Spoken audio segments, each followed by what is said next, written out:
Good morning, everybody, and welcome to Wake Up Missoula. I'm your host, Scott Raff, here to usher you into First Friday, February 6th here in Missoula, Montana. A lot of things happening, a lot of art stuff happening in the downtown Missoula area and surrounding areas. If you're interested in learning more, you can go to artsmissoula.com or, artsmissoula.org to learn more information about your First Friday events. And as always, you can go to missoulaevents.net. I'm going to have your art guide for you guys. It's always a special time for your First Friday, and also this weekend is the Super Bowl between the Seattle Seahawks and the New England Patriots. So that's a lot to look forward to over this weekend. But, you know, spoiler for the city of Missoula in terms of passing the UDC, they did it. They passed the Unified Development Code, and after all those amendments and everything hammering into this Unified Development Code, the city presented it to the public. From what a lot of amendments covered was reducing many changes from staff recommendations while keeping Prost as an additional two-code reform, creating parks and green spaces either through cross-development with the city or cash in lieu for parks elsewhere. Commercial rezoning on how buildings should adopt the urban form of businesses in the front and parking lots in the back. Besides the suburban look where you had parking lots and everything was geared towards more cars. This one is looking for trying to urbanize the residential neighborhoods. All I can say is that most people got what they wanted holistically with guidelines to limit high density while still being dense enough for staff and city planners to get behind. It's moderate for and for communities like East Missoula. They are able to downgrade their urban residential from 3 to 2 for more reductions on their big complexes. They want to avoid building for more traditional neighborhood overlay type stuff. Andrew Hurst from East Missoula spoke on the amendments and spoke a little bit more about their attempts to curb many of the high density development that is happening in their community. So here we are again, another Hail Mary moment thrust upon East Missoula residents who are as concerned about the place type values assigned to the non-annexed portions of East Missoula as they are about the Aspire parcel. Our fear and the appearance is that the zoning applied to Aspire has driven staff's place type decisions for the rest of East Missoula when it should have been the other way around.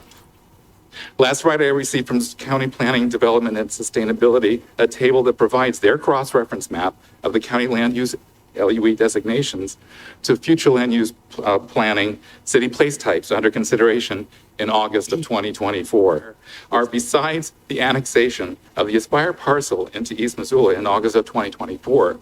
What else changed in East Missoula that warranted the dramatic shift of place type from neighborhood mixed use, which had been envisioned for the East Missoula from 2015 to August of 2024, to urban residential high in the, previously current future land use zoning map? As East Missoula is out of jurisdiction for city zoning per figure 32 of the future land use plan document, what profiling data and current criteria for East Missoula neighborhoods drove the Up Missoula team to determine that urban residential high was the correct place type? All right. So that was one of the many responses from East Missoula. One of the big things is all I can say is that most from what I've seen in the growth policy of Missoula is still slowing itself down in terms of infill and ramping up more development and opportunities on border county zoned areas with no annexation to boot. Mixed in is Missoula's tool for higher density, while many traditional neighborhoods have convinced council that those are the only places of opportunity. Emily Bridges from East Missoula also talks about the frustrations about not being heard from the city. This council has already downzoned or adjusted place types in other parts of Missoula. Neighborhoods with better infrastructure, better transit access, more amenities, and fewer constraints, specifically in response to public comment. When those neighborhoods spoke up, their concerns were respected. East Missoula deserves the same respect. Our neighborhood has real constraints.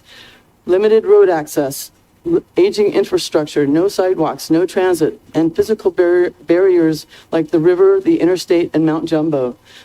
Those facts didn't change over the weekend. The city's amenity and constraint map didn't change. The public record didn't change. The only thing that seems to have changed is who the staff is listening to. Reversing a decision that finally aligns the land use map and zoning with East Missoula's reality sends a clear and painful message. Our voices matter less than less when they conflict with a development proposal. We are asking you to stand by the decision you already made, not out of stubbornness, but out of fairness, consistency, and respect for the community that lives with the consequences. Last Wednesday, you restored some trust. Please don't take it back. All right. So part of this has to do with the fact that they're scaled back on some of that additional growth, and a big part of the UDC and high density has amenity focus for infill, and part of what the city moved into Zone N East Missoula is the deal with the county to annex the future site of Aspire properties to impact East Missoula by roughly 250 new homes over the next 20 years. Brian Throckmorton, who represents 406 Engineering from the Aspire development, spoke in response to many of these concerns of East Missoulians. So the idea that it doesn't meet urban residential high in the land use plan is not true. It actually meets it to a T. I know that East Missoula doesn't, but East Missoula is staying as urban residential high, where you're changing the one that does fit it better. So I ask you to reconsider. One of the other things to look at is the density. It's not going to change the density of Aspire. It's just the way we can do building types. So even at LUR2 at a 0.8 FAR, there's 36 acres, 1.5 million square feet. At a 0.8, that gives you 1.2 million square feet of building. At 2,000 square feet a unit, that's 627 units still allowed even at LUR2 if the plan was just to be scrapped and start over. We don't want to do that. We would like to build exactly what's been approved. And then we would like to build up to 10 plexes. One reason we had those 10 plexes, if you remember right from the presentation, was to block noise from I-90. So those are all, oh, sorry. Thank you. And just please listen to your expert staff. Okay. So part of, the many pushes, developers going to develop, that's just kind of how it is. But the developer technically is under developing these sites as they could just as well ramp it up. It is very realistic to think that a lot of this high density is going outside of Missoula, and Missoula has had a major issue with growing out rather than growing inward, basically since the last 80 years of suburbanization of how most cities kind of worked, how everything was built around the car. So this whole urban residential is the promotion of being able to be a more walkable city. And part of that kind of went out the window with a lot of people, a lot of staff recommendations going back and forth. They pretty much baby stepped this. But then at the same time, a lot of the amendments felt like they kind of walked back to a lot of those things. So regardless of what many people want to believe that the UDC actually accomplished, if anything, it really didn't do much, except for maybe including green cash in lieu, Prost, connectivity, trail, better amenity kind of stuff, place type zoning, and protecting more traditional neighborhoods in Missoula, which includes University, Franklin to the Fort, those kind of places. And while they're listened to, one of the weird additional things in terms of land use for this potential code, which was taken out, was talking about billboards. And so a lot of commercial billboard folks came together. There was probably about 5-10 of them at this particular meeting speaking on this, but I'm only going to give you a glimpse on some of their concerns about how the UDC is going to affect their business, which in the end, the UDC and the staff undid what they did. And so mostly what's well done in this is that, it addresses issues that are pretty uniform with most ordinances nationwide. The issue specifically that we had heartburn over was the Article 14 or 4.14 billboard sign number 3, and then the number 2 item on that, which was to any property that was annexed into the city or rezoned to any of the following zoning designations would require the billboard to be removed. That would be essentially a taking of our property. So what I wanted to be clear with what we're asking for is just to strike that line item. All right, so that was one of many people. There was Eric Sweden talking about this. Luckily, the city did table this amendment, and folks will continue to use how billboards are used for commercial advertising. A lot of times, the city looks for extra space, and sometimes commercial businesses that you don't think about could be affected. Many people actually came to this meeting just particularly to talk about this topic, but we're going to move on since nothing happened from it, and the city moved on to the next thing.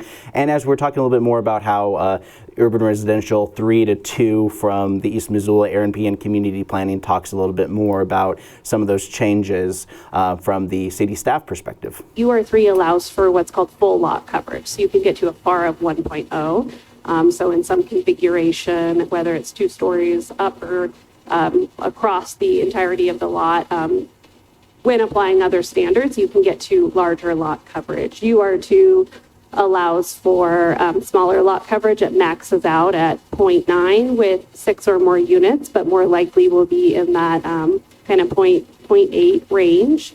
The biggest tool for kind of managing density between UR2 and UR3 were the units per building. Those were removed by council amendment, so those are no longer in place. Okay. So part of this also goes into, you know, a lot of the technical talk for sure, but the big takeaway creates those guardrails for developers to meet with those floor area ratios in lieu of how many dwelling units per lot. Ryan Sudsbury, city lawyer, talks about those changes and the legal authority of zoning, and you know how they can enforce and how things they can enforce. And some subdivisions are approved with 20-year phasing plans, and there's no requirement that city council is bound in perpetuity until the subdivision fully builds out to be able to change the zoning.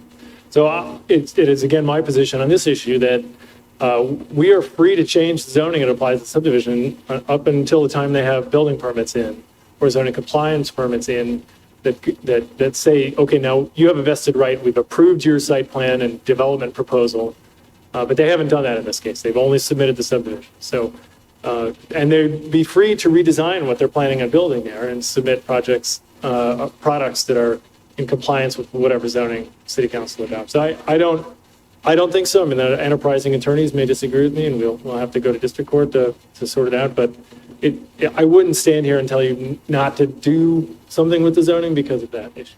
Okay. Well, you know, you really can't sue somebody unless somebody printed out something before the ink even has a chance to get wet. So anyways, East Missoula is definitely a major area looking for development, and per state law, changes to ability to build larger than usual planning is allowed because we fall into the school of two thoughts between the city's ability to alter how we grow versus the developer / private landowner to do what they want on their property. We might prevent them from building those 10 plexes that they wanted to do, but in the end they could readjust and make more infill kind of housing place types. ARNPN talks about Aspire's plan and how it fits into East Missoula. So this is kind of like the city staff plan for this particular site.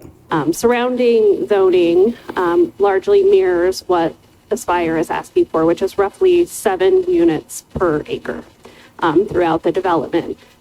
Calculating density on specific parcels is challenging because their development differs from parcel to parcel. They have a lot of single-family housing development. They have several parcels that are identified as multifamily development. But I think overestimating an average over the span of the entire project, it averages out at about 7 units per acre, which aligned with their prior zoning and is possible in the current UR2 designation. And as our city attorney, Ryan Sudbury, pointed out, is still possible under the LUR2 zoning designation as well, but will not allow the configuration of apartment buildings that they have proposed. They would have to break those down into smaller buildings, which would increase cost and require them to change that development plan. Okay. So as you hear, you know, one of the reasons why they want to make that apartment complex is to offset costs, but also as you heard from Thorkinson from the 406 Engineering, is he basically said that they want to use it as some more noise canceling from the highway. And because of the loss of the apartment complex, affordable transitional housing takes a brunt of the costs that fall into the homes that are built instead. You know, how much it costs for developers to build their buildings has to be put on the customer. They cannot dictate what the build overall. So regardless of the best wishes of East Missoula, which have voiced that this area should not be developed, will still reckon with the development regardless. And over the next 20 years through back and forth and planning and all that kind of stuff, we can start seeing them phasing into these neighborhoods at some point. But of course, I would not be surprised if the state of Montana would get involved for any dispute between local government in favor of developers. Well, the meeting passed some of those amendments to curb some high density in East Missoula, but not prevent development from happening. It's inevitable, and East Missoula, much like them and many other outlier cities like Bonner, Lolo, Frenchtown, will be looked for more urban residential type zoning as opportunities continue to push past the city limits. Gwen Jones, City Council, reflects on the Unified Development Code after it gets passed.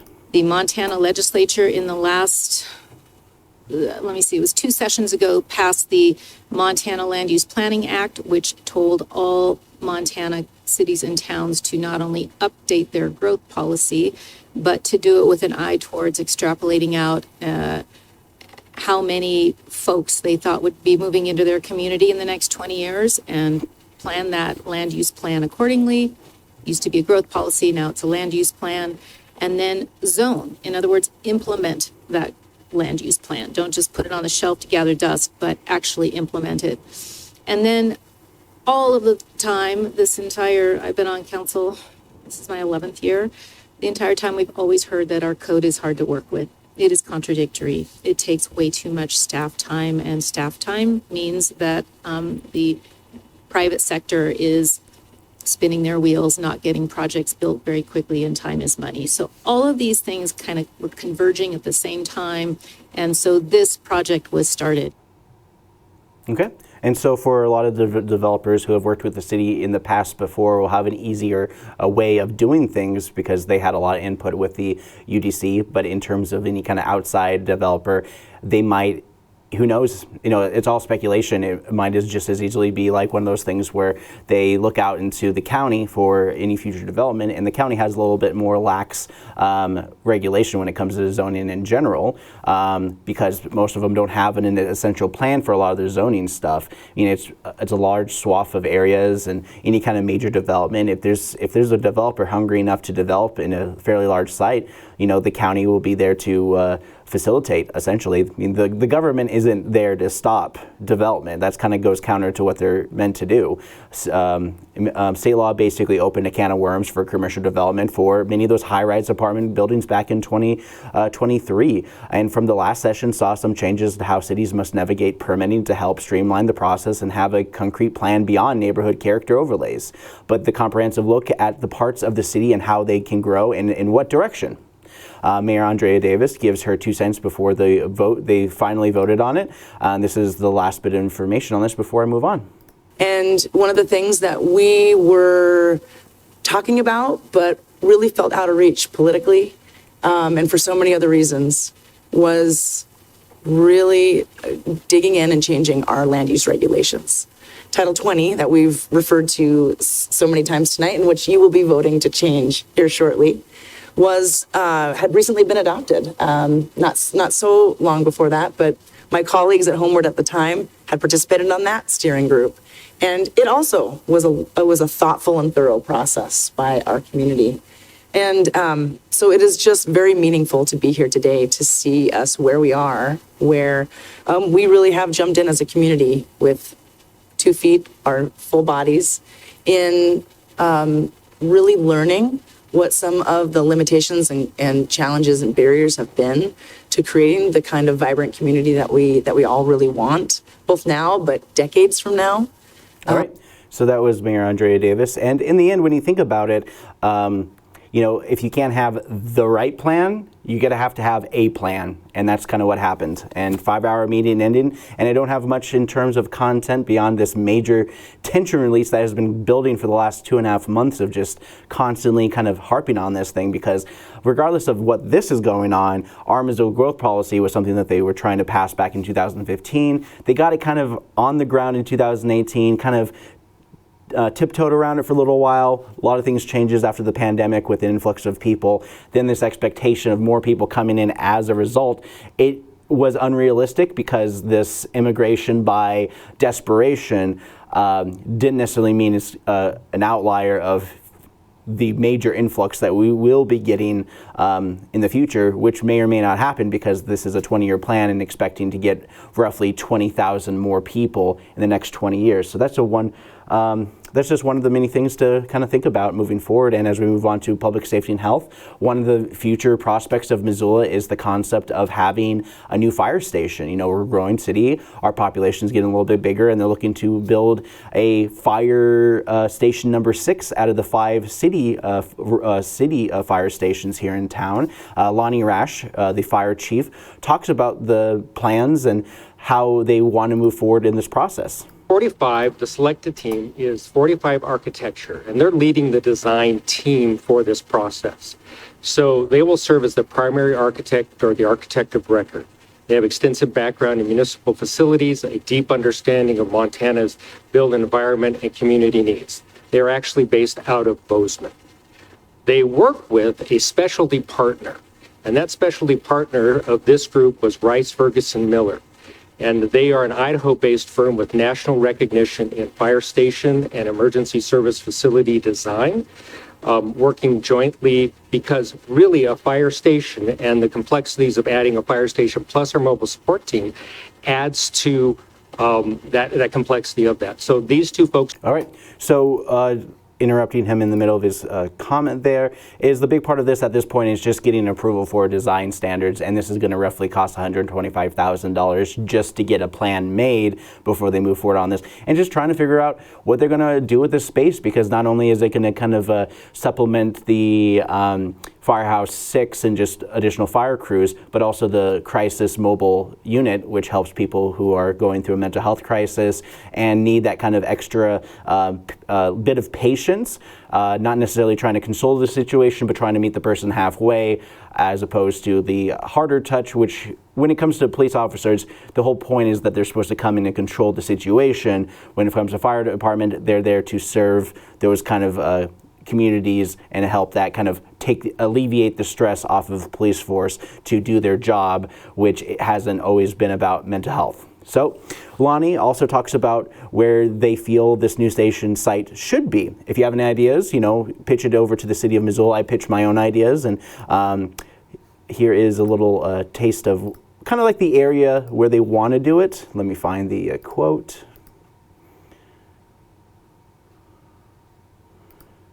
All right, here it is. Unit Council. There were 2 components I wanted to just share with you today, and really the reason why we're here. And so understanding the commitment factors and station utilization patterns to ensure optimal emergency response capability across our entire system. And when we say the system, we're talking about the city. It's really an analysis of how effectively our units balance their active incident response, going on calls, getting ready to go to the next call, and maintaining readiness for subsequent calls, which is also inclusive of training or any of those daily activities that they have to do. Right. And so part of this is to alleviate some of the other fire stations so they can do the more administrative type jobs to catch up with the paperwork. This happens in the crux of where these calls come out. As Missoula grows westward towards the airport, rural fire stations are getting more calls for services on those fringes. And from past meetings alluded was to cover the Reserve Street area near South Avenue. Surprisingly enough, that is not a city fire department. That is actually considered a rural fire station here in town. It's the one next to the Goodwill. You know, you wouldn't think it. It's like, oh, it's in the city. It's like, well, it is, but it's still considered a rural fire department. So Lonnie talks about those areas of growth, and he alludes to some of the areas which would be the ideal place for this new fire station. Currently, With no Fire Station 6 in that location, only 46% of the 46% of the addresses are outside of that 4-minute response time. When we put a fire station at Station 6's location, we reduce that down to 29%. So we pick up a small section of the city, but within that section of the city is a significant number of address points or residences or commercial properties that are underserved. So we will be able to provide additional or more robust service to them within the goal 4-minute response time. All right. So the ultimate goal is to, essentially reduce the amount of response time, which every minute counts, every second counts when saving a life, where that area would be good. The whole idea is that they kind of want the idea in the area between the intersection of Russell and 3rd. So trying to figure out exactly where that area would be. 2 areas come to mind for sure in that general area is the Sleepy Inn Motel, which was torn down. That would have been a good hub for people getting on and off Reserve Street and also Broadway. On the other side, there's also the old used car, JJ's used car off of Russell, which would also be a great location for a new fire station, especially next to the election offices across from Home Resource. So there's just a lot of ideas and a lot of things kind of going back and forth, and just trying to figure out exactly what would be a good idea for this new fire station. And right now, it's all about preliminary planning in addition to the fire station, but more administrative roles for the mobile crisis unit. All right. And at this point, we're now on the planning phase. There'll be a public meeting on this later as they present it to the public. Because this is going to take a lot of public input, a lot of back and forth. This is just the planning to find a plan. So it's really early type stuff. We are not going to get a fire station within the next year or two. It's probably going to be a 5 year span of time. But let's move on to Public Works. I almost passed on this one, but the city was actually looking to utilize their better utilizing investment to leverage development build grant, and they're looking for another round of the build grant for the Mullen area. Devin Felicinia was talking about this as what they're going to be planning to do with this additional funding to help improve the area near Hellgate Elementary, just off of Mary Jane Boulevard, Flynn Lane, and the Mullen and Broadway sections, and improve connectivity overall. There's 4 main project components, and I'll pull up the map here in a second so you can visualize them a little bit better. But the first one, and I think kind of the main piece of the project, is completing George Elmer Drive North. So that would complete the Collector Street network. It also includes a roundabout at Mary Jane in England. Built out some safe route to school trails. And that's building out trails that connect George Elmer to Hellgate Elementary and Flynn Lane. And then there's also a Whippoorwill Drive component, which improves Whippoorwill Drive to support access to Mountain Lions Moab facility and other new development in the area. So here's a map of the project. So A, kind of in red, you can see that northern section of extending George Elmer, along with 2 intersections. B, kind of on the right in blue, is that roundabout at England and Mary Jane. And then C are all the sections you'll see here in green. Those are the safe route to school trails. And then D in purple, kind of in the top left, is the improvement of Whippoorwill Drive. And just a note here, going back to C and those trails, the green are the trails that will be included in this grant, and then the dotted gray lines are just kind of showing the connectivity, and those are trails that are proposed with other funding sources. All right. So there's a lot of stuff going on in that particular area. This is, they were hoping to get the $26 million from the build grant a couple years ago. They're up for another round of it, looking to improve that particular area. And this is why the city works in phases as they use their budget and grants to improve areas as they're built. The purpose of these grants is to help expand city goals for infrastructure and connectivity for Mary Jane Boulevard. That street is important for many reasons of high traffic areas between Mullen and Broadway, as Reserve Street is not just the only way to get access, but people want a back road access, and connectivity is a big part of living in a city in general. So as we move on, climate conservation and parks, the Northside Pedestrian Bridge is going to be dedicated to Bob Oakes, the man who spearheaded the project to improve and have pedestrian access to go over the railroad and overpass. He passed away last August, and Northsiders agreed to put efforts in to rename it in his honor. So David Selvig talks about Bob Oakes, and this is what he had to say.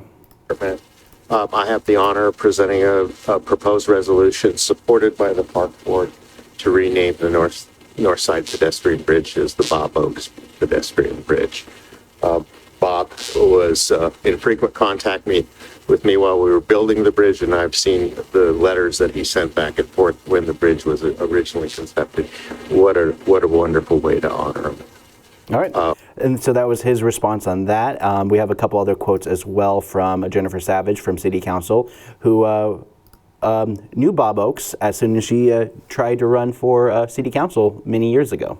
So I moved to the North Side in 2009. As all of you know, I am a huge fan. And even though I don't represent the North Side anymore, once a North Sider, always a North Sider. So I just wanted to say that when I moved to the North Side in 2009, I had a 1-year-old and a 3-year-old, and I was constantly crossing that bridge. And I didn't really know that much about the neighborhood, historically or anything. And so I remember talking to my neighbor one day, and I was like, who's that guy who's always on the bridge painting over graffiti? Like, he has a shopping cart, and he has the same color paint, and who's that guy? They were like, oh, that's Bob Oakes. And so it was like, he's the reason that bridge is there, and he feels like he personally kind of takes care of it. He had a key where he kept his shopping cart and the paint underneath one of the, I don't know if it's not a staircase, but there was a closet. He put all the supplies there and kept it there, and he would spend, time on the weekends, covering up graffiti and doing all the things. And so, so we also have another quote. So it was pretty much easy goings to get this approved for the purpose of renaming the North Side pedestrian bridge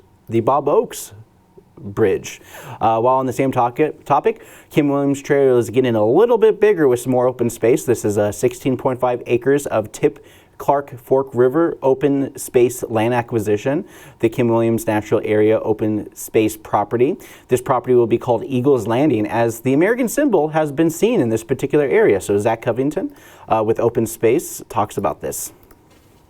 Formerly owned by Brian Tip, and 16.5 acres. You can see on the map here, the red property kind of outlined by the green dots is the acreage along the Kim Williams Trail and next to the Clark Fork River. Brian Tip made a very generous donation to be able to help us leverage some open space bond fund dollars. And so the city now owns the property. It was acquired in August 2025. A little bit of background information on this. The donation that Mr. Tip made consisted of 51% of the total land acquisition value. And per Parks and Recreation Advisory Board resolution, and city resolution 7600, I should say,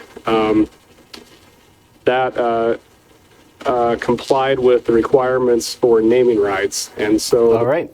So the naming rights, of course, move forward to the Eagles Landing and some more open space for Missoula as the open space folks looks to improve areas in the Clark Fork River to help reduce erosion, improve access for folks using our rivers. Zach Covington talks more about those opportunities, and this is what he had to say about some of the proposed naming and why they wanted to choose Eagle Landing. To stop at Eagles Landing. So we did consult as staff with the Confederated Salish and Kootenai Tribe and Blackfeet Tribe, and there's no concerns with the use of the name Eagle in the name, and they were very supportive of the name, and grateful that we, of course, consulted with them. That's something per pro, so we're trying to work really hard to do more often. Right. So on January...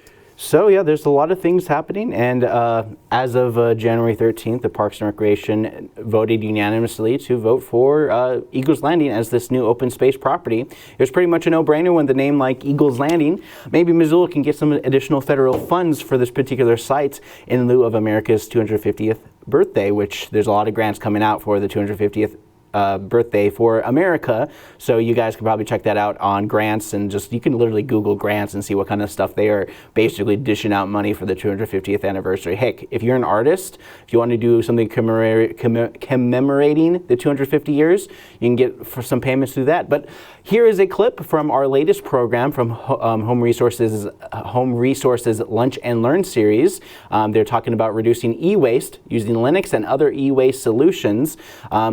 Here's a little taste of that, and when I come back, we're going to talk about some movies and some other things. Security features built into the operating system, or do you buy a third party? No, the whole concept of security was a little frightening for me. In Windows, what did we do with security? Oh my God, we had all these antivirus apps, lots of programs, the fearful stuff. But if you opened up your email, and you got an email from the post office that said a package could not be delivered. Click here for data. Boom. You know, they might have installed something. Well, with Linux, that's still the same thing.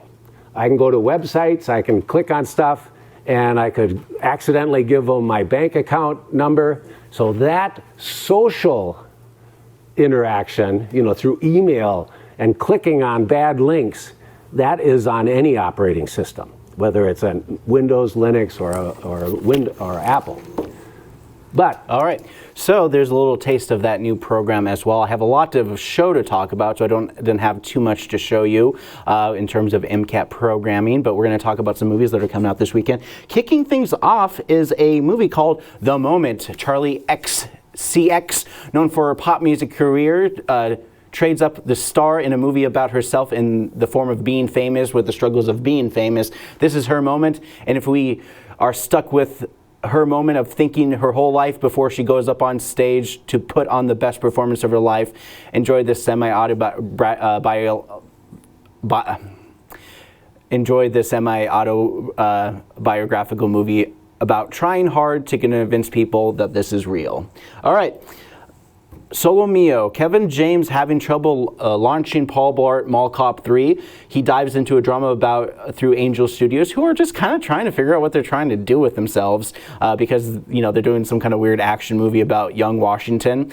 Trust me, it's kind of ridiculous. It really feels like Abraham Lincoln, a vampire slayer. But regardless, Mr. Mall Cop gets stood about the altar and learns to love himself despite his fiance's cold feet. This isn't the first sad white guy drama they've done, and it won't be the last. All right, then we got The Strangers, Chapter 3. Welcome back to a franchise that I didn't remember seeing the first two, but I do remember like the original one that came out into the 2000s, but still, this is another one of those movies where the final girl who is kind of reliving the work of Jamie Lee Curtis as she was pursued by mask-wearing NIMBYs. From what the trailer shows, she brings the baddies to a hotel where she is their only hope for survival. She'll probably try to convince them that these people are going to kill them, only for them to be picked off enough to be listened to. But it's too late, and they have yet another final confrontation. The last one was at a hospital, and they rebooted the first one inside a cabin in the woods. Some more of the same. Family of killers in good and bad masks combining their efforts to get people because they're backwoods hunters looking to hunt people. I don't know. It's always been unclear. It's just like, why are you doing this? Because you're here. I'm like, okay, whatever. Okay, this one's called The Huntsman. Killer in a coma wakes up and an attending nurse has to battle the truth in a story about potential coma scapegoating with information more dangerous than the people that were killed. Watch this thriller until the truth comes out and people are like, well, saw that coming. Kind of takes your Hippocratic oath to a whole new level in this movie about a nurse just trying to do their job while also not getting involved. All right. Here's up next, we got a new Dubbin Stuff for you guys. Haven't done this one in a while, and this was from the 1965 movie, The Early Bird.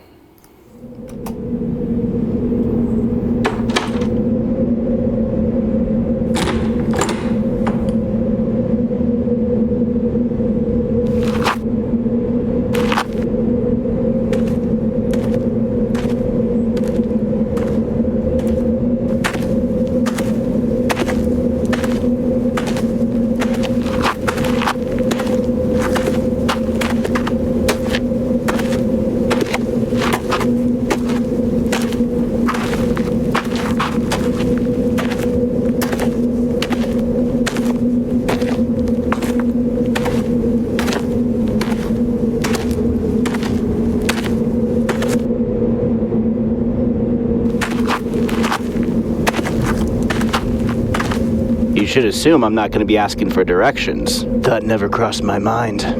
You know, I'm not looking for any trouble or anything. I'm just trying to do my job like anybody else. Well, ain't that nice? I'm not looking for any trouble. Would never think to cause you any trouble. In fact, I respect you for everything that you do in this town. I look good compared to you. And what do you mean by that? I don't want to say it. Well, then don't. Subpar.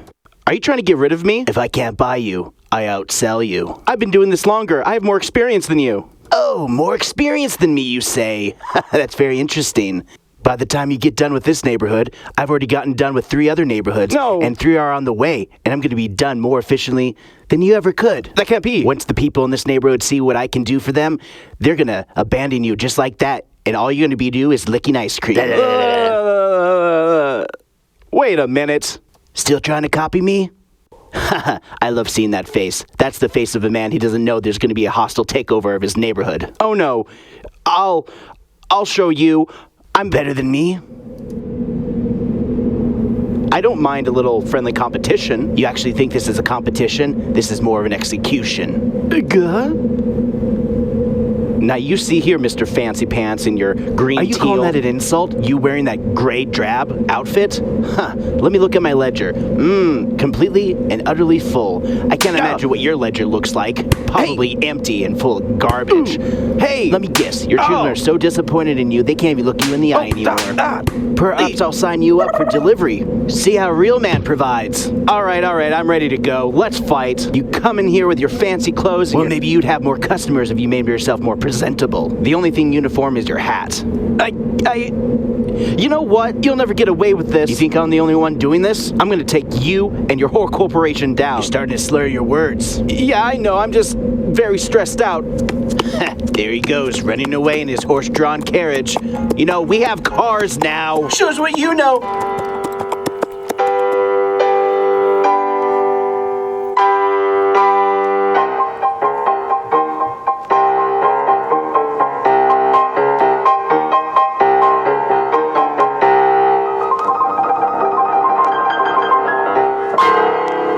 Hey guys, welcome back. Let's talk about them art things that are happening in downtown Missoula.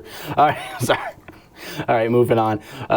No, not moving on. We're talking about International Cups at the Clay Studio of Missoula. This is their annual event that they bring a lot of cups and exhibitions showcasing ceramic work that explores the infinite possibilities and ideas of a cup.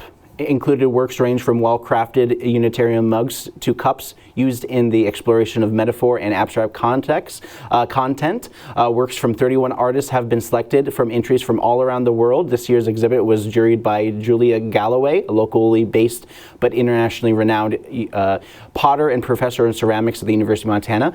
The exhibit is across the United States, Canada, and Asia. So the many different artists are definitely being featured. The exhibit will run on through March 7th with an opening on Friday happening tonight from 5 to 8 p.m. All these events are happening from 5 to 8 p.m. tonight, including this next one, which is you got to learn to people love. Oh geez, you gotta learn to let people love you. This is the part of the show where I start tripping over my own words because I'm just trying to rush through towards the end because there's not enough time. And Wyoming-born, Montana-made artist B. Martinez and daughter Rabbit create art using mixed media over at the Draftworks Brewing, and they will be showing some of their scrap wood, recycled, reclaimed, reused, liberated, and contemporary materials inspired by nature, form, and the process, along with healthy dose of surrealism, adventure, travel, and dreamscapes. Showing this showing is about his struggles with cancer, and while it grows, art can be a healing journey through folks' roughest times. Artist Shop is also doing an exhibition tonight at 5 p.m. Featuring Prior Lives by Judy Ann Johnson. So the interiors and artifacts of the Western Montana ghost towns of Bannock and Garnett that conjure up lives of settlers amongst the ghosts of their sovereign indigenous predecessors. Jeez, I'm struggling here. And contemporaries. This is why I look forward to the first Friday. A lot of big words for not a lot of good reason. But anyways, Torrance over at the Confluence Center. The Confluence Center is hosting What Does the Fight for Justice Sound Like? This is an art program, is thrilled to present Magical Evening of Art, Music, and Community. The artist Aaron Jennings presents exhibition, which explores human impact of unjust convictions. Visitors are invited to immerse themselves in and interact with the stories behind the works of Montana's Innocence Project. Because liberty and justice are paramount to democratic society, it is the mission of Montana Innocence Project to free the innocent and justly incarcerated. So that's going to be their main theme, happening at the Confluence Center tonight at 5.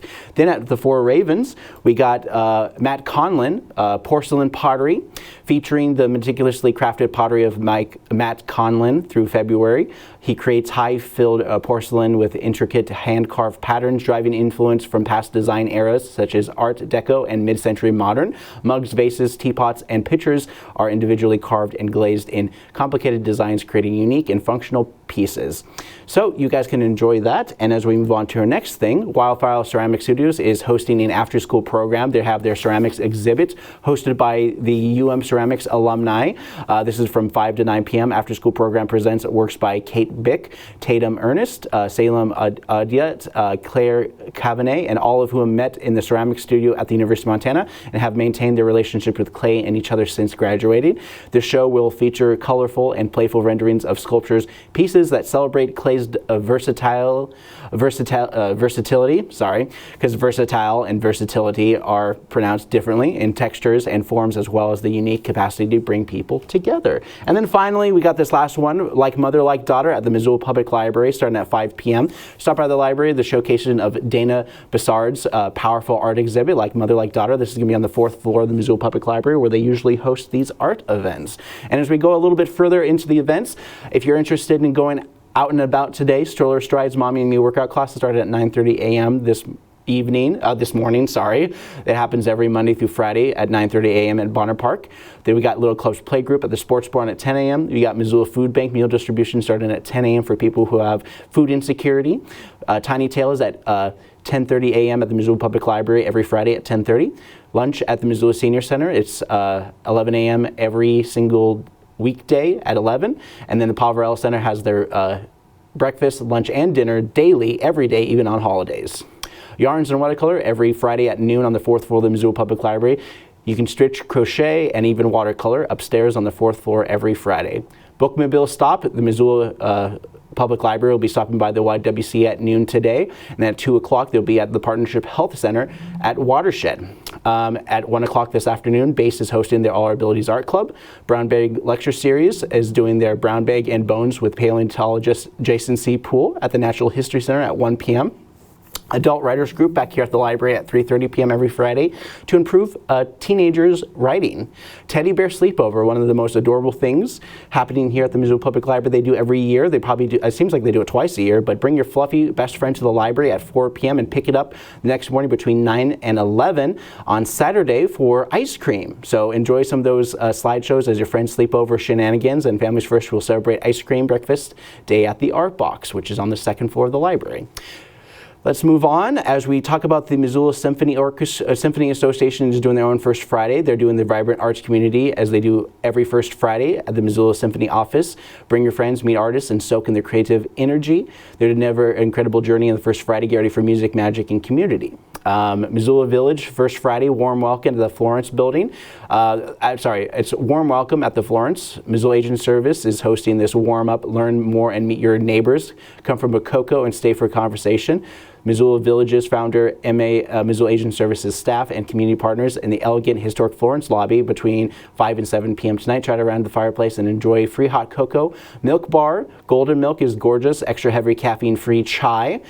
Craft cocktails available for purchase at the historic Florence lobby bar, and they'll share space with artwork presented by Missoula makers. There's the first night diner and game night at Rooster Cafe off of Reserve. Tango night dance party at Montana Moonlight Studios at 6 p.m. Dance Club Office Temple at 6 p.m. First Friday art and music at Cranky Sand Public House. Leaf and Quiet is doing their jazz off the rails at 7 p.m. Karaoke at the Jack Saloon at 7. Country Swing class at Showtime Academy at 7 p.m. Forrester's Ball is happening tonight and tomorrow night at the Schreiber's Gym on the 107th Forrester's Ball on the night of February 6th and 7th. Listen to live music provided by Blue Collar Band. Get married or get divorced in the chapel. Lock up your friends in jail and get a haircut in the barbershop. Walk through the history of Ball in the museum. Enjoy free refreshments in the bar. Grab an adult drink from the beer gardens and much more. This year's theme is Timber Fallin', Trucks A-Haulin'. All proceeds will benefit the UM Forestry Department, and it's a pretty big deal because it's huge. It's always big. Rhino Ross Art Night benefiting Tell Us Something at the Rhino Bar at 7 p.m. John Florides at the Old Post at 7:30 p.m. You have basement of the PRTV building will be doing their ACDA benefit concerts through the University of Montana. So this is for American College Dance Association. It is scheduled for March 2026 at the University of Nevada in Las Vegas. It is an opportunity and highlight for more university dance students. It's a great chance for our audience to help get them there, and it's going to happen tonight and tomorrow night at 7:30 p.m. in the basement of the PAR TV building. Josh Farmer will be performing at the Union Club at 9 p.m., and then as we move into your Saturday, you got all your marker farmers markets and your Clark Fork River markets, the Badlander and the Winter Market at the mall near Shields. And as it's getting closer to tax seasons, if you make less than $67,000 per year, you're eligible to get IRS certified volunteers to provide free basic tax return preparation and e-filing starting at 8:30 a.m. at the University of Montana. The VITA program will take place at the University of Montana Gallagher Business Building School every Saturday, February 7th through March 14th. 8:30 a.m. to 2:30 p.m. Contact College of Business and the University of Montana for details on who is eligible, what to bring, and how to make an appointment. So you want to save some money on your taxes and maybe even get a sweet tax return. I'm pretty sure we're going to get some pretty good tax returns this year overall. Sow and Sustain, Revive, Refresh, Transform at Lifelong Learning Center. It's all about a sewing group. They also do many other classes there as well. Winter Rapture Excursion at the Montana Natural History Center. This is Winter Raptor, not Rapture. My bad. Naturalist Brian Williams will take the day of his in-class orientation and a series of journaling exercises to reinforce field mark recognition. They'll be move onto the field and practice the skills and gain greater understanding of raptor behavior and ecology. Get ready for home ownership through the Homeward. Homeward program is a nonprofit organization here in town geared towards helping people get into their first home.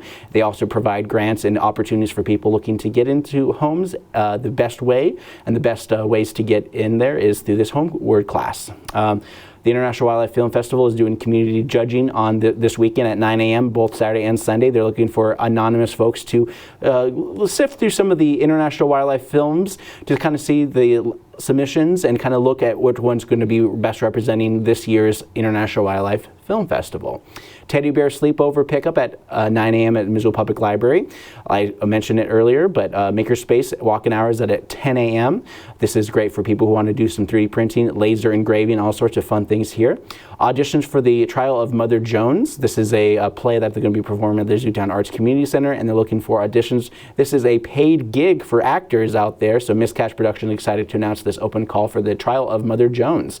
It's directed by Maisie Godspredark, so they'll be enjoying that. I totally butchered that name, I'm sorry. But moving on, Community Forestry Days. So this is interested in learning about forestry and natural resources.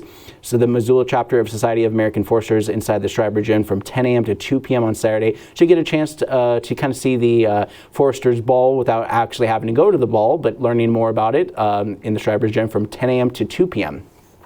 Preschool playtime at the Roots Acre Sports Center, indoor fun for kids.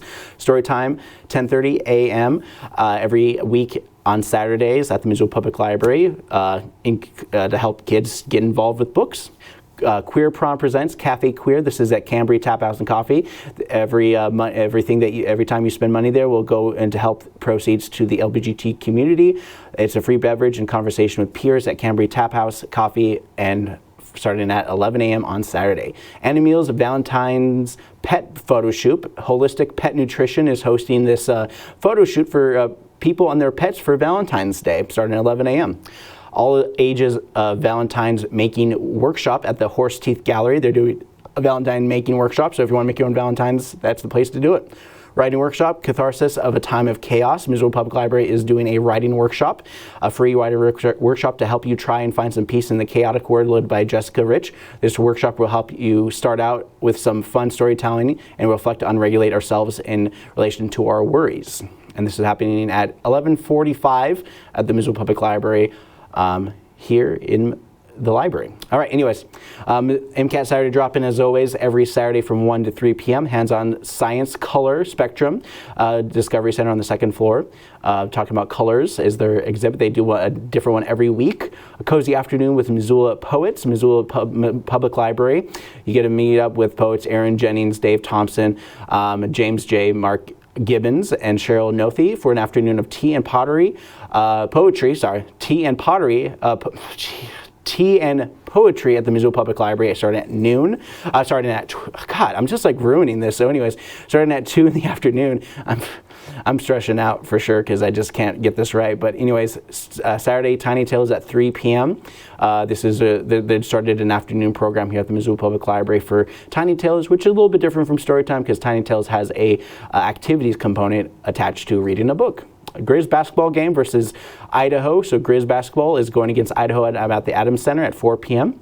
Then the Missoula Art Museum, instead of doing a First Friday, they're doing their big annual fundraiser at the UC Ballroom. It's their big one. It's called Fan the Flame. It's their 2026 major fundraiser, auction, and more. Missoula Family YMCA Sweetheart Dance, Missoula Family YMCA at 6 p.m. This is a great way for parents and their kids to go on a daddy-daughter date if they want to. And then, of course, night 2 of the Foresters Ball at 7 p.m. Love is a Dog from Nebraska is going to be playing and performing at the Draft Works. Folklore Society Contra Dance is going to be at Elks Lodge Ballroom, learn to dance, and have a nice little group hoedown. Phyllis and Motif is going to be playing electronic music at Monk's. Big Ska Night at VFW, playing some ska music at the VFW Saturday night at 8 p.m. Julian Pianos at Save and Hoop at 8. Karaoke at Westside Lanes, Mudside Charlie at Union Club, DJ Chris Moon every Saturday at the Badlander. And then as we wrap up, continuing judging at the International Wildlife Film Festival on Sunday at the Roxy Theater, day 2. Sunday Fun Day, Cranky Sam at 12 noon. Stitch and Bitch at the Studio DIY Studio. It always makes me laugh every time I get to say it. 12 noon. Winter Sunday beginning pottery at the Clay Studio. They also have a session at 1 p.m. and 5 p.m. And Sunday is the best place to do their intro classes for Clay Studio. Get Lit, Pain Savvy Health Literacy at the Missoula Public Library every Sunday at 1 p.m. If you're living with chronic pain, the Missoula Public Library has a support group to help people kind of get the right resources and even have some anecdotal stories, maybe get the right kind of medication for your pain. Pinball Tournament at Odd Pitch Brewing at 4 p.m. Sober Bowl at Revive Church in conjunction with the Super Bowl that's happening on Sunday. NFL Bingo at Tamarack at 5 p.m. Community Clothing Swap at the Sacred Alley at 5 p.m. Dram Shop Trivia is at the Dram Shop at 6 p.m. Jazz at Draftworks at 6. Funny Comedy Open Mics at VFW at 8 p.m. Rockin' Curie at the Sunrise Saloon to wrap that up and more. Hey, did you guys feel that earthquake that happened in Great Falls? No. But a lot of people did. It was a 4.2 magnitude earthquake less than an hour after the quake. A spokesperson for the Great Falls told Montana Free Press that no serious damage has been reported so far. The public safety departments continued to monitor the situation. This statement at the Maelstrom Air Force Base said that the earthquake caused no damage to facilities on base or across the missile field.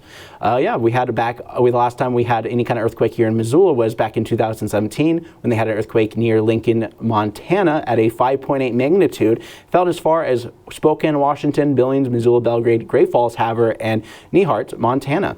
Aftershocks in the AM hours, well, earthquakes are not common. They are happening as we're even talking. There's always some kind of seismic activity happening all around. And while we're talking about some nature things, some pretty newsworthy stuff, they're looking for anybody and information on somebody who introduced a northern pike that was discovered in a pond in Kalispell. This is an effort where they're looking to give people $3,500 in rewards from Trouts Unlimited and more, and many of those things. This is alarming as the pike is reportedly caught last fall, and on January 29th, Fish, Wildlife, and Park caught another one. This is according to the Daily Montana. This is considered illegal to introduce any non-native fish species, and this pike is very aggressive. It is the hunter of many of those fishes that we're trying to protect, and so it would ruin many years of Fish, Wildlife, and Park's efforts to move so. So it's a $3,500 reward for any information on the figuring out exactly who introduced this northern pike into this little pond and fishery areas. So let's see, not much going on. I don't want to talk too much about news here and there, but I want to do another push for the Montana plan as our very own John Tester has jumped on board in a meeting that they met up with leadership in Billings, Montana last weekend to address local concerns for Montana campaign funds that exploded into $300 million between Tester and Tim Sheehy alone. And this Montana plan would require all money raised for political campaigns to become registered as political action committees rather than direct contribution from corporate donors in lieu of Citizens United. So in a lot of ways, this is a way of cutting them off completely so Montana can continue to initiate grassroots organization put things on ballots to become laws and bypass the legislative agenda altogether, from recreational cannabis to let the people of Montana choose their reproductive rights in recent elections. So the Montana Plan is one of those constitutional initiatives that they're asking the people to vote for, and so far they've gotten 60,000 signatures for petitioning on this thing. And so far right now they're trying to figure out the legal words so the Attorney General Aaron Knutson can get it on the ballot, because a lot of things in the state legislature, including Austin Knutson, has been kind of pushing back on the Montana Plan. So anyways, that kind of concludes what's kind of happening in and around, and as much time I have for my morning show. So for Wake Up Missoula, I'm Scott Ramp. I hope you have a wonderful weekend, everyone. Goodbye.